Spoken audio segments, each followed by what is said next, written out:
मराठवाड्यात दुष्काळाचं संकट गडद होत आहे। सततच्या दुष्काळामुळे शेतीचा व्यवसाय तोट्यात जातोय।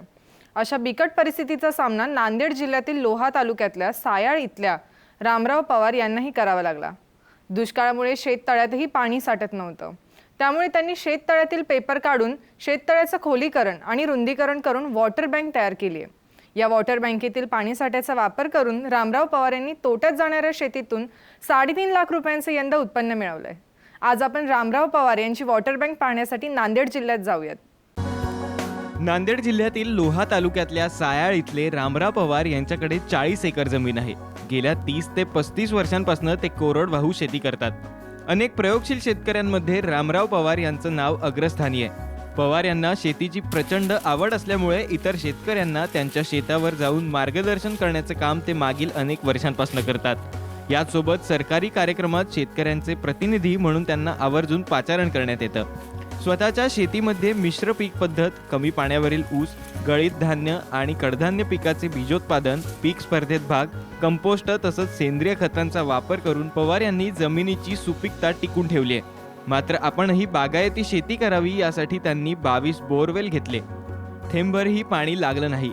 त्यानंतर त्यांनी मग औरंगाबाद इथल्या वाल्मी या संस्थेत जाऊन प्रशिक्षण घेतलं। प्रशिक्षणानंतर कृषी विभागाच्या सहकार्यानं 200 बाय 200 फूट आकाराचं शेततळं घेतलं।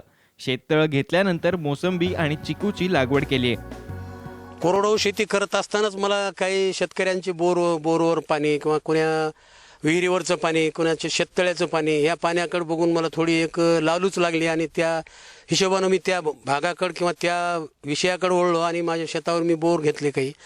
पण आज 18 ते 20 बोर, 22 बोर झाले, पण एकाही बोरला थांग पत्ता लागला नाही पाण्याचा। आता काय करणार म्हणून मी शेवटी आता एक शासनाकडून स्कीम होती की बा मधामध्ये पेपर आतरून शेततळं करायची स्कीम निघाली। त्या स्कीम खाली मी 200 बाय 200चं शेततळं घेतलं। 200 फूट बाय 200 फूट, 10 फूट खोल। त्याच्यामध्ये पेपर आतरून मी 6 ते 7 वर्षे माझी बागायत सुरुवात केली। इकडं बागायत सुरुवात केली म्हणजे फळावर पहिलं ऊस घेत होतो आम्ही। ऊसाला तर फाटा मारला पहिलं काही वर्षाखाली।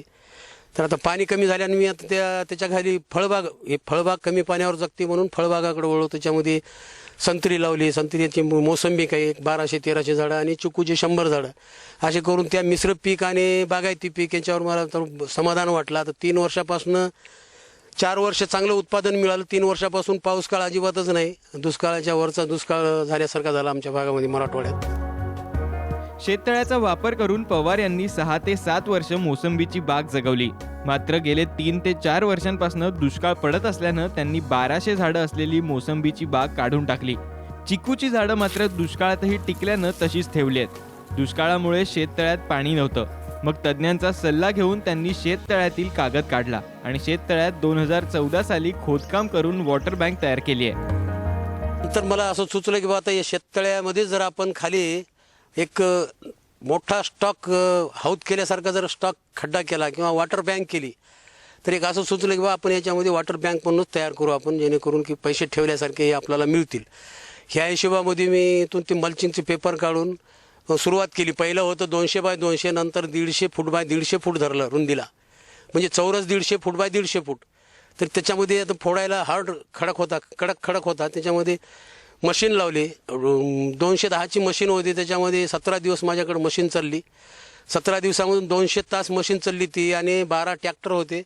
सरासरी ट्रॅक्टरचा झाला असेल 2,500-3,000 हजार ट्रॅक्टर निघाले असतील आणि 2,500-3,000 हजार ट्रॅक्टर आम्ही भोवतालून पिचिंग म्हणून लावली।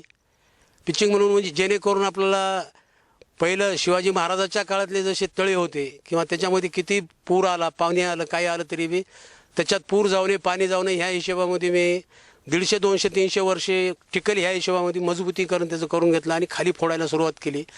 तर एवढा खडक निघाला की माझ्या आता 25 ते 30-35 एकरला मी कंपाऊंड म्हणून अनगड दगडी बांध घातलेले आहेत चौकडून।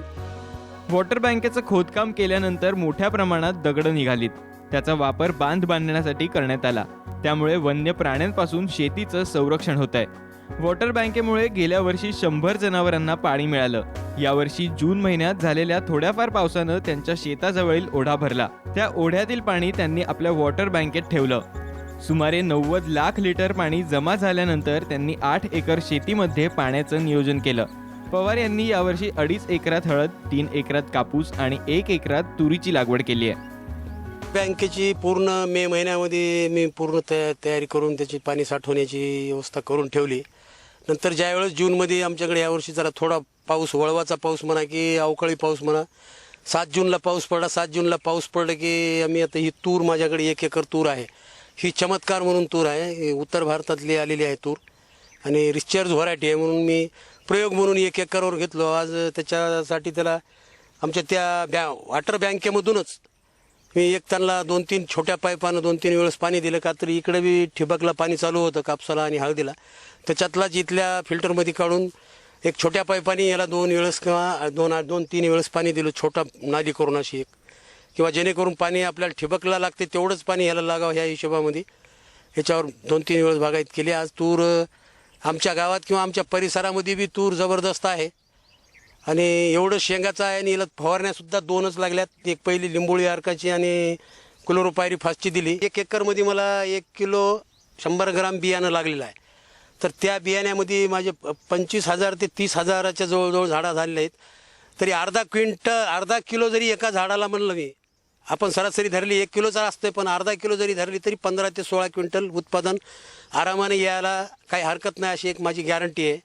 आणि आजच्या भावानं बघितलं तर आपल्याला केळीला किंवा तुमच्या पपईला किंवा ऊसाला अनेक दुसऱ्या बागायती 12 किंवा 16 महिन्याच्या पिकाला सुद्धा तूर मागं टाकल्याशिवाय राहणार नाही.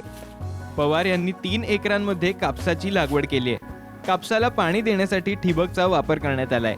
2 ते 3 वेळा 20 मिनिटं पाणी कापसाला दिलं जातं. खतं आणि पाण्याचं योग्य व्यवस्थापन केल्यानं त्यांना 3 एकरातून 60 क्विंटल कापसाचं उत्पादन मिळणार आहे. आतापर्यंत माझ्या या कापसाच्या 3 वेचण्या झालेल्या आहेत. 3 वेचणीमध्ये मला 48 क्विंटल 30 किलो कापूस घरला गेला आहे आणि आणखी 18 ते 20 क्विंटल कापूस शेतावर निघण्याची गॅरंटी आहे. वेचणी चालू आहे सध्या. आणखी एक वेचणी, दुसऱ्या 1-2 वेचणीमध्ये मला 55 ते 60 क्विंटल ह्या 4 ते 5 पाणी दिल्यानं आणि ड्रिपमधून खतं दिल्यानं आणि सेंद्रिय काही औषधं फवारल्या आणि रासायनिक काही औषधं फवारल्याने एवढी उत्पादनामध्ये माझ्या भर पडली. पवार यांनी 2.5 एकरात हळदीचीही लागवड केली आहे. हळद लागवडीसाठी मे महिन्यात 5 बाय 2.5 फुटाचे बेड तयार करण्यात आले. त्यानंतर 22 जूनला हळदीची लागवड केली आहे. हळदीला पाणी आणि खत देण्यासाठी ठिबकचा वापर करण्यात आलाय. तसंच पवार यांनी हळदीमध्ये मूग, उडीद, मिरची, हरभऱ्याची मिश्र पिकं घेतली आहेत. 2 एकरातून 22 क्विंटल वाळलेल्या हळदीचं उत्पादन मिळणार आहे. सर्व पिकांतून 3.5 लाख रुपयांचा खर्च वगळता 3.5 लाख रुपये नफा पवार यांना मिळणार आहे.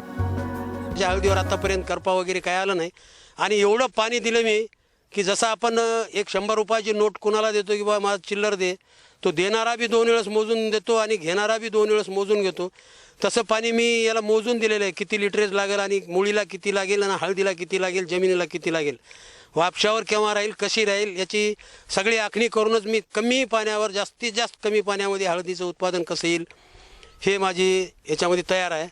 आणि दुसरी गोष्ट याच्यामध्ये चिक्कू आहेत, मिरची आहे मधामध्ये मिश्र पीक म्हणून, काही हरभऱ्याचं पीक मधात मिश्र घेतलेलं आहे.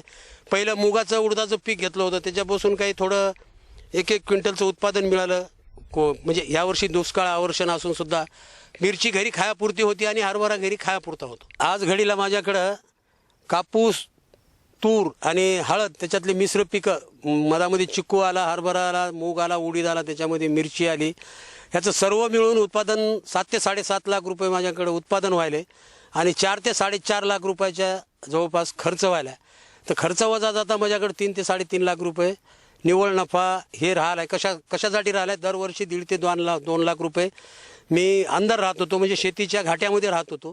हे सगळे श्रेय माझ्या त्या वॉटर बँकेला आहेत. त्या वॉटर बँक नसते तर मला 2 लाखाचं सुद्धा उत्पन्न आज झालं नसतं. म्हणून ती सर्वस्वी दैवत माझे वॉटर बँक आहे. दुष्काळामुळे पिकं वाळतायत. नांदेड जिल्ह्यातील अनेक शेतकऱ्यांनी पेरणीच केली नाहीये. गेल्या 3 वर्षांपासून तोट्यात जाणारी पवार यांची शेती वॉटर बँकेमुळे फायद्याची ठरली आहे. संतोष जोशी, साम टीव्ही, नांदेड.